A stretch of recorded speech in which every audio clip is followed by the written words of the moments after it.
When a wave phenomenon encounters a medium different from the one it is propagating through, the characteristics of the wave that depend on the medium must change. These characteristics are the wavelength and the speed of the wave, because these values are determined by the medium in which the wave propagates, independent of the source that produces the wave. However, the frequency, another characteristic of the wave, is entirely dependent on the wave source. So when the medium changes, the frequency does not. The amplitude, being dependent on both the wave source and the medium of propagation, also changes when the medium changes. We will hunt how wave speed and amplitude change using the laws of conservation of momentum and energy at the boundary where two different media intersect.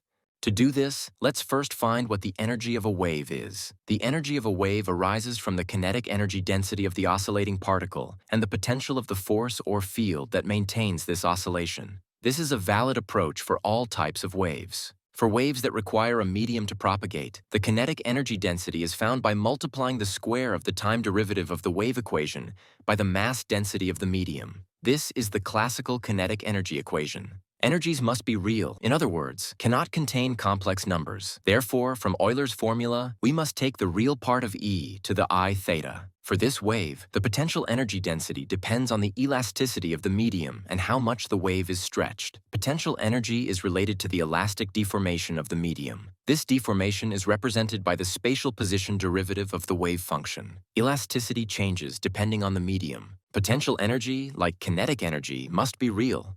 The constant xi in this equation depends on the medium the wave is propagating through. For instance, in a mass spring system, it depends on the spring constant k. In a rope system, it depends on rope tension. In pressure waves like sound, it depends on intermolecular interactions in the medium. These kinetic and potential energy densities vary with time, so the average values over time are used to find average energies. In oscillation phenomena, there are moments when kinetic energy is zero and all energy is in the potential, or vice versa, so the averages of these energies must be equal. If we tidy this up, recall that speed equals frequency times wavelength.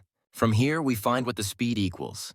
Thus, the total energy a wave possesses can be expressed as, now we can track what happens when a wave encounters another medium. If there is no damping in the medium, the energy of a generated wave must be conserved. When this wave encounters another medium, it will transfer energy to it. But if the resistances to the wave in the two media differ, not all of the energy will be transmitted. Some will reflect. To prove this, let's assume the boundary of the intersecting media is at x equals 0. This doesn't change anything because physical laws are independent of coordinate systems. Energy density, energy per unit volume, depends on the medium and can vary, but energy flux, energy per unit time, requires continuity, since this is the total energy passing through a surface per unit time. Therefore, in the absence of losses or sources, energy flux must be continuous at the boundary, in other words, conserved. Energy flux is found by multiplying energy by speed.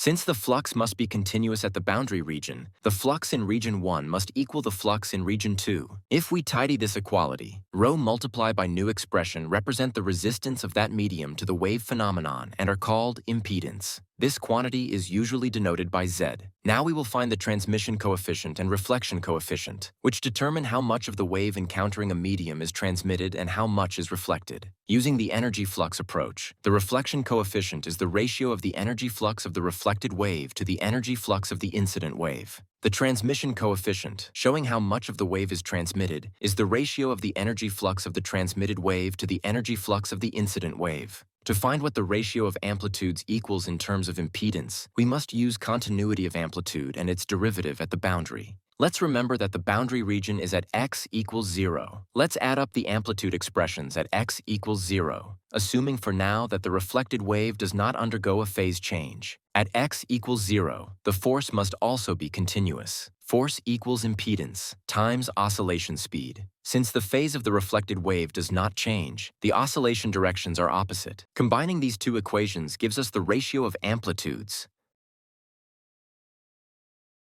Using this ratio, we find A3. Now, as a result, we can find the reflection and transmission coefficients. If we sum these coefficients, the result must always be 1 because energy is conserved. This proves everything we found is correct. Now that we have our equations, let's examine the wave's medium change behavior according to impedance values. Let's start with a simple case. If the resistances the two media present to the wave are equal, in other words, their impedances are equal, the transmission is 1 and the reflection is 0. This is expected because two media with equal impedance appear to the wave as a single, identical medium. If the impedance difference between the two media is extremely large, then the reflection approaches 1 while the transmission approaches 0. Let's analyze this case a bit. We had found this equation. Let's take the square root and set it equal to 1. To make this equation equal to 1, either Z1 must be much larger than Z2, or Z2 must be much larger than Z1. If Z1 is much larger than Z2, in other words, the medium the wave encounters offers low resistance, then the result is positive 1, and the reflected wave's amplitude is in the same direction as the incident wave, meaning there is no phase difference during reflection. If Z sub 2 is much larger than Z sub 1, then the result is negative 1. This corresponds to the wave encountering a medium with high resistance. In this case, the amplitude of the reflected wave must be in the opposite direction of the incident wave's amplitude. That is, a phase shift of pi radians must be added to the reflected wave. These two cases are best seen in fixed end and free end ropes. If one end of a rope is attached to a wave generator and the other to a fixed end, this fixed end presents very high resistance to the wave. So, when the wave encounters this fixed end, the phase flips. However, if this end is free, the wave does not face any force at the end, so the wave continues with the same amplitude and without a phase change. This applies not only to mechanical waves, but also to electromagnetic waves. Media with higher refractive indices cause phase changes. Thus, we tracked how a wave behaves when it hits a different region perpendicularly. What if the incident wave came at an angle?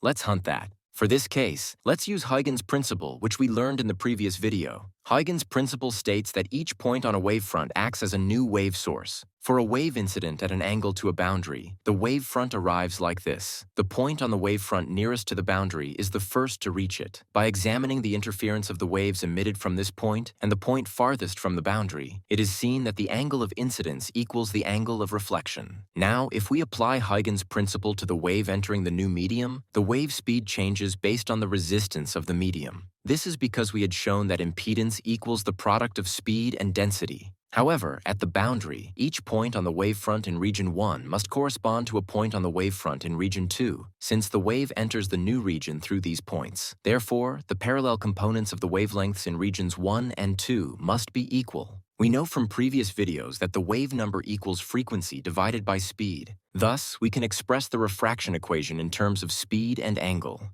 Let's remember that wave frequency depends on the source, not the medium, so frequency is the same in different media. Using this, we refine the equation. In the end, we obtain this equation. This is known as Snell's law, and it is a definitive law that shows how every type of wave refracts when encountering a different medium. Now we have fully tracked how a wave reflects and refracts regardless of whether it approaches a new medium at an angle or not. But now it's time to track the most important feature that makes a wave a wave. This feature is diffraction. We will track this in our next video. Today's Illuminated by Science.